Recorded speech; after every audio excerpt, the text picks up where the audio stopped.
തങ്ങളുടെ ആദ്യ കൺമണിക്കരികെ സുഖമായി കിടന്നുറങ്ങുന്ന അശ്വിൻ ആശുപത്രിയിലെ ശീതീകരണ മുറിയിലെ തണുപ്പിൽ കുഞ്ഞിനെ ഭദ്രമായി മൂടി പുതപ്പിച്ച് പൊതിഞ്ഞു വച്ചിരിക്കുകയാണ് ദിയ.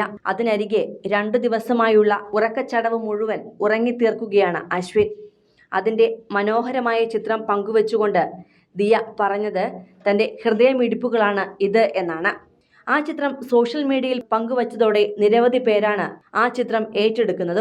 ദിയയുടെ ഭാഗ്യ നമ്പറായ 5-ാം തീയതിയാണ് കുഞ്ഞ് ജനിച്ചത്.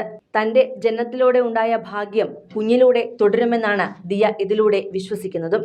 ശനിയാഴ്ച വൈകിട്ട് 7:16 ദിയ കൃഷ്ണ ഒരാൺകുഞ്ഞിന് ജന്മം നൽകിയത്. ഏറെ വേദനകൾ സഹിച്ച് ദിയ നിന്നപ്പോൾ ഒപ്പം ആശ്വാസം പകർന്ന് അശ്വിനും കൂടെ തന്നെയുണ്ടായിരുന്നു.